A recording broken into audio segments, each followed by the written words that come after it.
네, 안녕하세요. 반갑습니다. 건강한 삶의 이정표를 세워드리는 건강플러스, 저는 MC 김경아입니다. 림프종, 그 중에서도 진행이 빠르다고 하는 미만성 거대 비세포 림프종이라는 진단을 받으면 우리 환자분들께서는 막막함과 두려움을 느끼실 수 있으실 것 같습니다. 네, 그래서 오늘은 서울 아산병원 림프종 치료 전문가 두 교수님께서 함께 해주시겠습니다. 안녕하세요. 안녕하세요. 종양내과 조영훈입니다. 안녕하세요. 종양내과 형재원입니다. 네, 환영합니다. 교수님, 먼저 저희가 림프종, 그 중에서도 미만성 거대 비세포 림프종이 무엇인지부터 여쭤봐야 될 것 같은데요. 네, 림프종이라고 하는 것은 우리 몸에 림프라고 해서 면역 조직이 있는데 그쪽에 생긴 일종의 혈액암을 림프종이라고 합니다. 림프종의 종류가 굉장히 다양한데요. 대략 한 100가지 정도의 A형이 있다고 합니다. 이 미만성 거대 비세포 림프종은 그 중에서 가장 흔한 A형이고 전체 림프종의 30에서 40% 정도를 차지하고 있습니다. 그리고 이 림프종은 진행 속도가 굉장히 빠르기 때문에 반드시 항암 치료를 해야 되는 그런 질환입니다. 네, 교수님, 이 미만성 거대 비세포 림프종과 관련된 또 좋은 치료 소식들이 있다고 들었습니다. 어떤 내용들일까요? 네, 맞습니다. 과거에는 치료에 잘 듣지 않거나 아니면 재발하는 경우에는 좋은 치료 옵션이 굉장히 제한적이었는데 최근 5년 사이에 1차 치료부터 이중항체 그리고 카티 세포 치료제까지 여러 가지 다양한 좋은 치료 옵션들이 실제 진료 현장에서 사용되고 있습니다. 네, 교수님. 미만성 거대 비세포 림프종 치료에서는 이 첫 치료 전략이 예후에 아주 큰 영향을 준다고 하죠. 어떤 치료 내용이 있고 어떤 차이가 있을까요? 네, 지난 20년 동안 미만성 거대 비세포 림프종의 표준 요법은 R-CHOP이라는 치료제였습니다. 이 치료제는 CD20이라는 종양 표면에 있는 항원을 표적으로 하는 표적 치료제인 리뚝시맙과 독소루비신, 사이클로포스파마이드, 빈크리스틴 그리고 프레드니솔론 이 5가지 약제들을 병합해서 투약하는 그런 치료제입니다. 이 요법을 사용하게 되면 전체적으로 보았을 때 3명 중에 2명의 환자분들이 완치가 되는 것으로 알려져 있는데요. 사실 그걸 생각해보면 성적이 굉장히 좋다고도 할 수 있겠지만 거꾸로 생각하면 3명 중에 1명은 결국에는 질병이 재발하거나 치료를 듣지 않는다는 것입니다. 특히나 고위험군 환자분들에서는 이 완치율이 한 50% 정도로 더 떨어지기 때문에 더 좋은 치료제가 필요한 상황이었습니다. 네, 맞습니다. 그런 배경에서 등장한 치료가 바로 폴라 R-CHOP 요법입니다.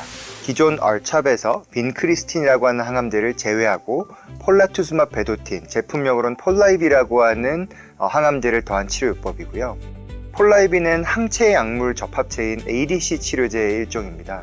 쉽게 설명하면은 암세포의 특정 표적을 찾아가는 항체 표적 치료제에 아주 강도가 센 항암제를 직접 붙여서 암세포 안으로만 약물을 전달하는 스마트 폭탄과 같은 치료라고 설명을 하기도 합니다. 이 폴라이비는 비세포 표면에 있는 CD79B라고 하는 항원을 표적으로 삼고 세포 독성 약물인 MMA를 그 암세포 내부로만 전달을 하게 됩니다. 이런 폴라이비를 병합한 폴라 R-CHOP 요법의 경우에는 특히 고위험군 환자에서 R-CHOP과 비교해서 그 재발 위험을 더 낮추는 전략으로 주목을 받으면서 현재 1차 치료의 중요한 전환점이 되고 있습니다. 네, 다만 이 폴라 R-CHOP이라는 요법은 아직까지는 비급여로만 사용을 할 수가 있고 따라서 환자분들에게 굉장히 큰 경제적인 부담이 됩니다. 하지만 희망적인 것은 이 요법이 고위험군, 미만성 거대 비세포 림프종 환자분들에서 예측컨대 올해 내로 급여가 될 것으로 기대가 되고 있어서 보다 많은 환자분들이 이 요법으로 좋은 효과를 볼 수 있을 것으로 기대를 하고 있습니다. 네, 그럼 첫 치료에서 병을 얼마나 깊이 조절하느냐가 이후 치료 여정에도 큰 영향을 줄 수 있다는 말씀이신 것 같습니다. 네, 하지만 1차 치료 후에도 병이 남아있거나 다시 진행되면 환자분들께서는 이제 정말 방법이 없는 거 아닐까 하는 두려움을 느끼실 텐데요. 이런 환자분들의 향후 치료는 어떻게 결정이 될까요? 네, 저희가 이런 환자분들을 1차 치료의 불응 또는 재발암 환자분들이라고 하는데요. 저희가 먼저 이 환자분들을 크게 두 그룹으로 나누게 됩니다. 첫 번째 그룹은 젊고 전신 상태가 좋으셔서 자가졸모세포이식이라는 고용량 항암 치료를 견딜 수 있는 분들, 그리고 두 번째로는 고령이시거나 젊으시지만 이제 전신 상태가 좋지 않아서 이런 고용량 항암을 견디시기 어려운 이식이 가능한 환자들과 가능하지 않은 환자 두 그룹으로 나누게 됩니다. 우선 이식이 가능한 환자분들의 치료 코스를 말씀을 드리면 이식 전에 저희가 2차례 또는 3차례의 유도요법을 통해서 질병의 크기를 줄여놓고 고용량 항암제가 들어가고 자가졸무세포 이식을 진행하게 되는데, 이 유도요법을 성공하여서 졸무세포 이식까지 갈 수 있는 환자분들이 한 2분의 1 정도가 됩니다. 그리고 졸무세포 이식을 받았다고 하더라도 그 중에 한 2분의 1 정도의 환자분들만 완치가 됩니다. 그래서 비율을 보면은 한 25% 정도의 이식 가능한 환자분들이 완치가 된다고 생각을 해볼 수가 있겠고요. 이식이 가능하지 않은 환자분들은 사실은 굉장히 치료 옵션이 제한적입니다. 이식이 가능한 환자들과 가능하지 않은 환자들 다 뭉뚱그려서 보았을 때 이러한 재발 또는 불임 세팅에서는 한 10에서 20% 정도의 환자분들만 완치가 되는 것으로 보고가 되었는데, 생각해보면 그 비율은 이식이 가능한 환자분들 중에서 이식을 했었던 환자분들에서 오는 것이고, 대부분의 이식이 불가능한 환자분들은 완치를 기대하기가 많이 어려웠었던 것이 사실입니다. 하지만은 최근에는 또 좋은 치료제들이 나오면서 치료 성적이 개선이 되고 있습니다. 네, 그럼 교수님 어떤 치료 내용들이 있을까요? 네, 그중 새롭게 주목받는 치료 중 하나가 글로피타맙과 제목스라고 하는 항암요법의 병용요법입니다. 제목스는 젬시타빈과 옥살리플라틴을 사용하는 항암제 조합이고, 여기에 글로피타맙, 제품명으로는 컬럼비라고 하는 면역항암제를 함께 병용 투여하는 방식이 되겠습니다. 글로피타맙은 이중특이 항체입니다. 한쪽은 T세포 표면에 CD3라고 하는 표적의 결합을 하고, 다른 한쪽은 암세포 표면에 있는 CD20의 결합을 하게 됩니다. 그래서 쉽게 말해서 환자 몸속에 있는 면역세포인 T세포와 림프종 세포를 서로 가까이 붙여주어서 T세포로 하여금 암세포를 죽이도록 하는 면역항암제가 되겠습니다. 스타일글로우 임상연구에서는 기존의 리툭시맙과 제목스 병항요법과 비교하여서 글로피타맙과 제목스 요법이 사망 위험을 41%나 낮추는 결과가 보고가 되었고, 특히 이 요법은 약 1년 정도 정해진 기간만 집중 치료를 하고 나면은 종료할 수 있는 고정기간 투여가 가능해서 환자의 신체적 부담과 치료에 대한 불확실성을 줄이는 데 도움이 됩니다. 특히나 최근에 이제 발표된 이 연구의 장기 추적 결과를 살펴보면은 글로피타맙 제목스 치료를 받고 3년 동안 생존해 계시는 환자분들의 비율이 50%로 상당히 높게 나왔습니다. 아직까지는 조금 더 추적 관찰이 필요하겠지만 이 치료제를 통하여서 상당수의 환자분들이 완치를 얻을 수 있을 것으로 기대를 하고 있습니다. 네, 그렇다면 재발을 해도 끝이 아니라 환자 상태에 맞는 다음 치료 전략을 잘 찾는 것이 중요하다는 말씀이신 것 같습니다. 자, 그렇다면 2차례 이상의 치료 이후에도 병이 다시 진행될 때는 어떤 선택지가 있을까요, 교수님? 네, 지금 현재 3차 이상의 치료를 받게 되는 환자분들에게 가장 효과적인 치료제 중에 하나는 카티라는 치료제입니다. 사실 이 카티 치료에 대해서는 저희가 이전 건강플러스에서 잠시 다루었는데요. 다시 한번 좀 간략하게 소개를 해드리겠습니다. 이 카티 치료제는 우리 환자분들 몸 안에 있는 림프세포, 그 중에서도 T림프세포라는 림프세포를 채집을 한 다음에 종양이 표현하고 있는 CD19라는 항원을 표적할 수 있는 일종의 특수 부대로 만들어서 다시 환자에게 주입을 하게 되고, 이 종양세포를 공격해서 림프종을 치료하게 되는 그런 치료제입니다. 사실 3차 세팅 이상의 환자분들에서는 완치를 기대하기가 굉장히 어려웠었는데, 이 카티 치료제가 들어옴으로 인하여서 약 30에서 40% 정도 되는 환자분들이 완치를 기대할 수 있게 되었고, 그렇기 때문에 굉장히 중요한 치료제라고 할 수 있겠습니다. 현재 우리나라에서 급여하에 사용할 수 있는 카티 치료제는 킴리아라는 카티 치료제입니다. 그리고 또 최근에는 예스칼타라는 다른 카티 제제와 또 국내에서 처음으로 개발한 림카토라는 카티 치료제가 허가가 3차 이상의 환자들에서 되었습니다. 또한 예스칼타의 경우에는 2차에서도 좋은 성적을 보여주었기 때문에 2차 세팅에서도 허가가 될 것으로 저희는 기대를 하고 있습니다. 네, 그렇다면 교수님, 3차 이상 치료에서 카티를 제외한 또 다른 치료 방법의 선택지도 열려져 있을까요? 네, 있습니다. 최근에 급여가 된 앱킨리, 성분명으로 앱코리타맙이라고 하는 치료제가 되겠는데요. 앱킨리 역시 이중특이 항체 치료제입니다. 즉, 환자 몸속에 있는 T세포가 림프종 세포를 더 잘 찾아서 공격하도록 두 세포를 가까이 연결해주는 그런 기전의 치료제가 되겠고요. 앱킨리의 큰 특징 중 하나는 카티와 비교하였을 때 이미 만들어진 약제를 바로 환자에게 투여할 수 있는 치료제라는 점입니다. 이미 만들어진 약제를 사용할 수 있어서 비교적 빠르게 치료를 시작할 수 있다는 장점이 있고, 또한 피하주사 제제라는 점도 특징이 되겠습니다. 카티 치료제는 환자 세포를 채취해서 외부에서 카티로 제조한 후에 다시 투여해야 하므로 통상적으로는 4주 정도의 시간이 필요할 수 있겠습니다.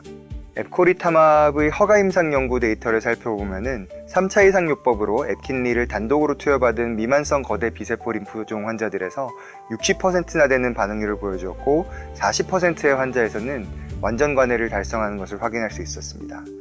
이 환자들을 3년간 추적하였을 때 상당수가 그 반응이 유지되는 것을 볼 수 있었고 이 환자들은 향후 어쩌면 잠재적으로 완치의 가능성을 열어준 그런 치료제라고도 볼 수 있겠습니다.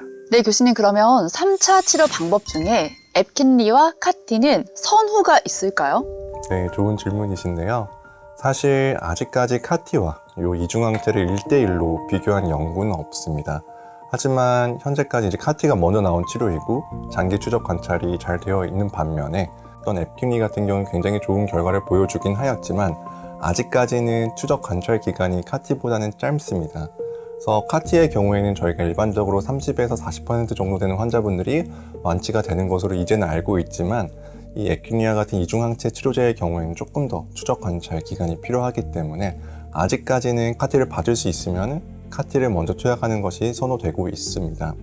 다만 카티라는 치료제는 그것이 제조되고 환자분에게 다시 투약할 때까지 한 4주간의 시간이 필요하다는 단점이 있습니다. 물론 우리가 이 4주간의 기간 동안 가만히 있는 것은 아니고 질병을 조절하기 위해서 가교요법이라는 항암치료 또는 방사선 치료 같은 치료제들을 통하여서 병을 조절하고 나서 이제 카티가 도착하면 카티를 주입하게 되는데요. 실제로 이제 이 카티 세포 치료를 위해서 채집한 환자분들 중에서 적게는 5%, 많게는 20% 정도 되는 환자분들이 여러 가지 이유로 카티를 주입하지 못하게 된다고 보고가 되고 있습니다.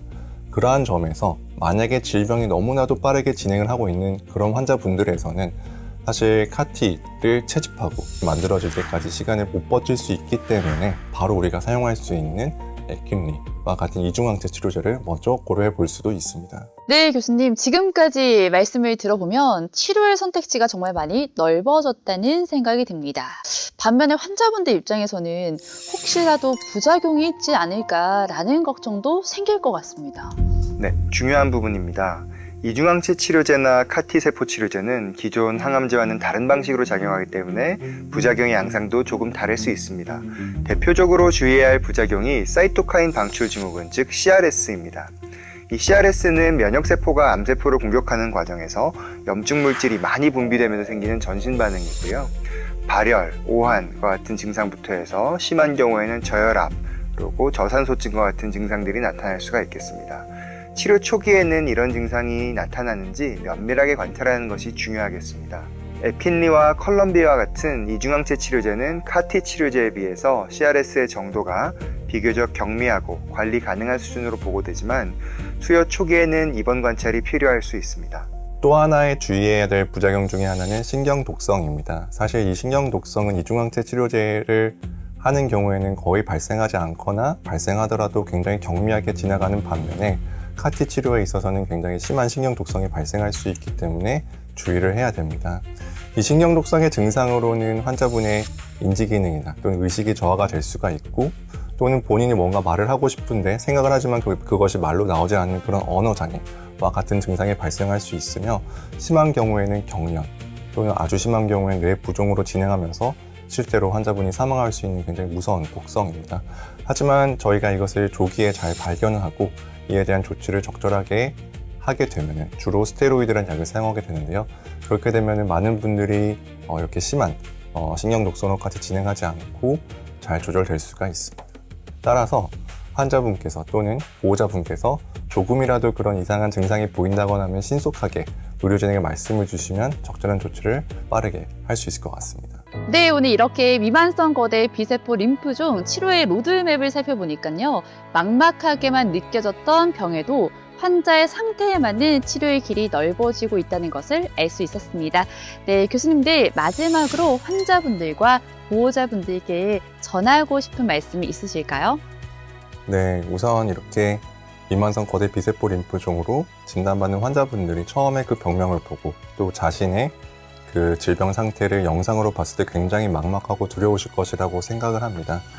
하지만 앞서 말씀드린 것과 같이 특히나 최근 5년 동안 굉장히 빠르게 치료제들이 발전하고 있고 그로 인하여서 환자분들의 치료 성적이 아주 빠르게 개선되고 있기 때문에 희망을 가지고 저희 의료진과 함께 치료 잘 받으시게 되면은 완치의 길이 열리지 않을까 기대를 하고 있습니다. 네, 그리고 재발했다고 해서 끝이라고 생각하지 않으셨으면 합니다. 과거에는 재발 이후 치료 선택지가 제한적이었지만 지금은 앞서 말씀드린 이중항체와 CAR-T 세포 치료처럼 새로운 치료 옵션들이 계속 등장하고 있습니다. 저희 서울 아산병원 림프종팀은 최신 약제를 단순하게 처방하는 것을 넘어서 환자의 전신 상태와 치료 목표를 함께 고려해서 가장 최신의 가장 좋은 치료 전략을 세우고 있습니다. 또 부작용 관리 체계와 다학제 협진을 통해서 여러 가지 어려움이 많은 환자분들도 가능한 한 안전하고 좋은 치료를 받을 수 있도록 노력하고 있습니다. 무엇보다도 치료는 약으로만 끝나는 것이 아닙니다. 치료 이후의 삶까지 함께 고려하며 환자분들과 치료의 길을 함께 걷겠습니다. 네, 치료 이후의 삶까지 함께 걷겠다는 말씀, 우리 환자분들께도 큰 힘이 될 것 같습니다. 네, 오늘 건강 플러스가 나도 치료를 받을 수 있구나, 재발을 해도 다시 길을 찾을 수 있구나 하는 희망의 시작이 되셨길 진심으로 바라보겠습니다. 네, 건강 플러스는요, 앞으로도 정확하고 따뜻한 건강 정보를 여러분들께 전해드리겠습니다. 오늘도 여러분의 건강한 내일을 응원하면서 마지막 인사 함께 드리겠습니다. 여러분, 건강하세요.